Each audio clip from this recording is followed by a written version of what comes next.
আসসালামু আলাইকুম। আপনারা আমার হাতে কিছু খাম দেখতে পাচ্ছেন। এগুলো হচ্ছে ভূমি মন্ত্রণালয় থেকে সংগ্রহকৃত সার্টিফাইড পর্চা বা খতিয়ান। অনেকে এগুলোকে আবার সইমোহর পর্চা বলে থাকি। তো আজকে আমরা দেখব কিভাবে অনলাইনে আবেদনের মাধ্যমে ভূমি অফিসে না গিয়ে বাসায় বসে এই সার্টিফাইড পর্চা বা খতিয়ানগুলো সংগ্রহ করা যায়। সম্পূর্ণ অনলাইন প্রসেসিংটি আজকে আমি এই ভিডিওর মাধ্যমে আপনাদেরকে দেখাবো। তো চলুন আর দেরি না করে ভিডিওটি শুরু করি। আমরা যদি সইমোহর পর্চা বা খতিয়ান আমরা যদি উত্তোলন করতে চাই বাসা বসে, তাহলে আমাদের সর্বপ্রথম যে অনলাইন প্রসেসিংটি সেটি হচ্ছে আমাদের গুগলে আসতে হবে। ওকে, গুগলে আসার পরে এখানে আমাদের সার্চ করতে হবে ই পর্চা লিখে সার্চ করার পরে আমরা দেখতে পাচ্ছি এখানে একটি ওয়েবসাইট আসছে। এখানে ই পর্চা লেখা আছে, আমাদের এই ই পর্চার উপরে ক্লিক করতে হবে। ওকে, ই পর্চার উপরে ক্লিক করার পরে আমরা দেখতে পাচ্ছি এখানে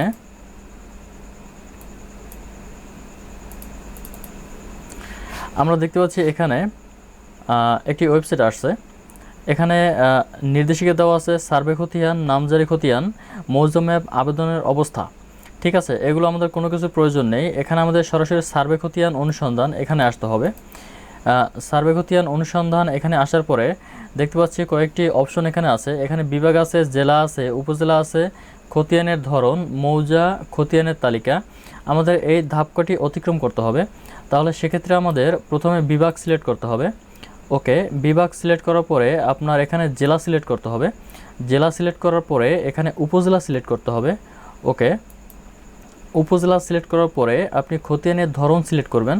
আপনি কোন টাইপের খতিয়ান আপনি এখান থেকে উত্তোলন করতে চাচ্ছেন বা কোন টাইপের পর্চার জন্য আপনি আবেদন করতে চাচ্ছেন, ওই খতিয়ানের ধরন এখানে উল্লেখ করতে হবে। ওকে, উল্লেখ করার পরে আপনার মৌজা এখান থেকে সিলেক্ট করবেন। আপনি যে মৌজার আওতাভুক্ত থাকেন বা আছেন ওই মৌজা এখানে সিলেক্ট করতে হবে। যেহেতু আমি যে মৌজায় আছি আমি ওই মৌজাটি এখান থেকে সিলেক্ট করে দিচ্ছি। ওকে, মৌজা সিলেক্ট করার পরে আপনার এখানে মৌজার উপর ডাবল ক্লিক করতে হবে। তারপর হচ্ছে দেখতে পাচ্ছি খতিয়ানের তালিকা। ঠিক আছে, আপনার এখানে অবশ্যই খতিয়ানের তালিকার জন্য আপনার আগে খতিয়ানের তালিকা জানা থাকতে হবে যে আপনি কোন খতিয়ানটি এখান থেকে উত্তোলন করতে যাচ্ছেন। ঠিক আছে, এখান থেকে খতিয়ানের তালিকাটি আপনি সার্চ করবেন। এখানে উঠিয়ে এখানে খুঁজুন বাটনে আপনি ক্লিক করবেন। আপনি এখানে সার্চ করতে হবে। ওকে, আমি দেখতে পাচ্ছি আমার চাহিত যে খতিয়ানটি এখানে আমি দেখতে পাচ্ছি।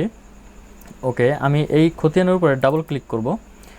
আরেকটি বিষয় হচ্ছে আপনি যদি এই সম্পূর্ণ প্রসেসিংটি একটি মোবাইল অথবা মোবাইলের মাধ্যমে করতে চান, তাহলে আপনি মোবাইলের যে ব্রাউজার থাকবে ওই ব্রাউজারটি অবশ্যই থ্রি ডটে ক্লিক করে আপনাকে ডেস্কটপ মোড করে নিতে হবে।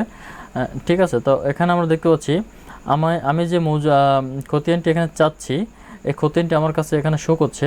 আপনি দেখতে পাচ্ছেন আপনি যে খতিয়ানটি চাচ্ছেন ওই খতিয়ানের আন্ডারে যদি কেউ নামজারি খতিয়ান করে থাকেন তাহলে এখানে সেটিও শো করবে যে আপনার এই খতিয়ানের আন্ডারে কতগুলো নামজারি খতিয়ান হয়েছে। তো এখন আমরা এই যে খতিয়ানটি আমি দেখতে পাচ্ছি আমি যে খতিয়ানটি চাচ্ছি ওই খতিয়ানের আন্ডারে 3টি নামজারি আবেদন হয়েছে।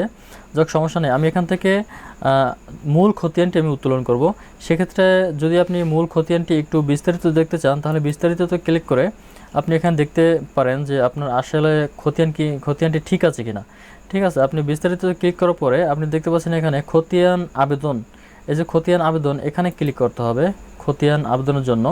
ওকে, এখানে দেখতে পাচ্ছি অনলাইনে খতিয়ান আবেদন ফর্ম। ঠিক আছে, অনলাইনে যে খতিয়ানের আবেদন করবেন এখানে আবেদন ফর্ম আছে। ঠিক আছে, জেলা প্রশাসকের কার্যালয় থেকে আপনাকে খতিয়ানটি প্রদান করা হবে ডাকের মাধ্যমে। তো আপনি দেখতে পাচ্ছেন এখানে কিছু তথ্য চাইবে আপনার কাছে, যেমন এখানে আছে জাতীয় পরিচয়পত্র, একটি মোবাইল নাম্বার এবং জন্ম তারিখ। এটা অবশ্যই আপনাকে দিতে হবে। ঠিক আছে, অবশ্যই এটা দিয়ে দেবেন। ওকে,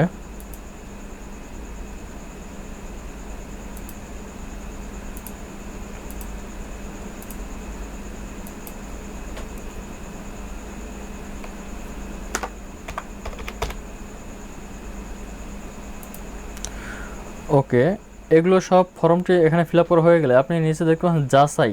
আপনার যাচাইতে ক্লিক করতে হবে।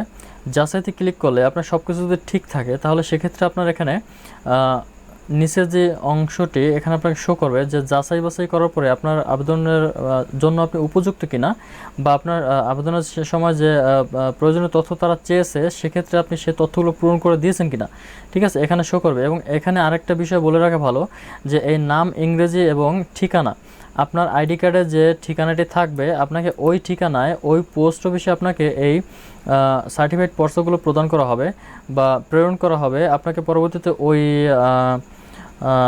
পোস্ট অফিস থেকে এই পর্চাগুলো আপনাকে প্রদান করা হবে। তো সেক্ষেত্রে আপনি এই ঠিকানাটি একটু এখানে ভালো করে দেখে নেবেন, অথবা যদি আপনি এই ঠিকানায় নিতে না চান তাহলে আপনি এখানে এই ঠিকানাটি আপনি এডিট করেও দিতে পারেন যে আপনি কোন ঠিকানায় নিতে চাচ্ছেন। ওকে, এরপরে আমি দেখতে পাচ্ছি একটু নিচে যে আবেদনের ধরন, ঠিক আছে, আবেদনের ধরন আপনি কি সার্টিফিকেট পর্চা নিতে চাচ্ছেন নাকি আপনি অনলাইন কপি নিতে চাচ্ছেন। যদি আপনি অনলাইন কপি নিতে চান, এখানে আরও একটি বিষয় আছে, যদি আপনি অনলাইন কপি নিতে চান তাহলে সেক্ষেত্রে আপনি এই পর্চাটি তৎনগদ আপনাকে প্রদান করা হবে এবং এর জন্য ফি কর্তন করা হবে 100 টাকা। এবং এখানে দেখতে পাচ্ছেন সেবা প্রদানের তথ্যাদি, ঠিক আছে, এখানে আপনার ফি প্রদানের যে একটি ফি আছে, সার্ভিসটি দেওয়ার জন্য যে একটি ফি আছে, ফি এখানে কত টাকা এখানে শো করবে। এবং সার্টিফিকেট পর্চার জন্য আপনার কত টাকা দিতে হবে। যদি সার্টিফিকেট পর্চা আপনি অফিস কাউন্টার থেকে নিতে চান তাহলে আপনার সেই 100 টাকায় ধার্য করা হবে। এবং যদি আপনি ডাকযোগে আপনি যদি বাসায় বসে নিতে চান তাহলে এখানে ডাকযোগ সিলেক্ট করতে হবে। ডাকযোগ সিলেক্ট করার পরে আপনার এখানে 40 টাকা বেশি দিতে হবে পোস্ট ফি, ঠিক আছে। এখন এখানে আরও একটি বিষয় আপনাদের বলে রাখি যে আপনি পর্চা দেশের অভ্যন্তরে নিতে চান নাকি দেশের বাইরে থেকেও নিতে চান। যারা দেশের বাইরে আছেন তারা দেশের বাইরে থেকেও এই পর্চা নিতে পারেন। তো ঠিক আছে, যেহেতু আমি দেশের অভ্যন্তরে নিব সেহেতু আমাকে দেশের অভ্যন্তরে সিলেক্ট করব আমি। তো দেখতে পাচ্ছি এখানে অভ্যন্তরে সিলেক্ট করার পরে এখানে 5টি অপশন আছে যে তাদের এই ফিটি প্রদানের জন্য 5টি অপশন আছে। সেটা হচ্ছে বিকাশ, নগদ, রকেট, উপায় এবং একপে। যেহেতু আমার বিকাশ আছে আমি এখানে বিকাশ সিলেক্ট করে রাখছি, ঠিক আছে। আপনাদের যার যে ওয়ালেটটি আছে আপনারা এখান থেকে সিলেক্ট করে দিবেন, ঠিক আছে। তো এখানে আমরা দেখতে পাচ্ছি নিচে একটি যোগফল, এখানে একটি ক্যাপচা দিতে হবে, অর্থাৎ নিচে যে সংখ্যাটি থাকবে ওটা যোগফল আপনি সামনে বসিয়ে দিবেন। ওকে, বসিয়ে দিয়ে পরবর্তী ধাপ অর্থাৎ ফি পরিশোধের অপশন আপনাকে যেতে হবে। ওকে, আমি ফি পরিশোধের অপশনে আসছি। এখানে দেখতে পাচ্ছেন আমার কিছু ভিডিওতে আমি দেখিয়েছি যে কিভাবে অনলাইন গেটওয়ের মাধ্যমে ফি প্রদান করা হয়, ঠিক আছে। তো আপনি এখান থেকে আপনি ফি প্রদান করার পরে 7 কর্মদিবসের মধ্যে আপনাকে এই পর্চাটি প্রদান করা হবে।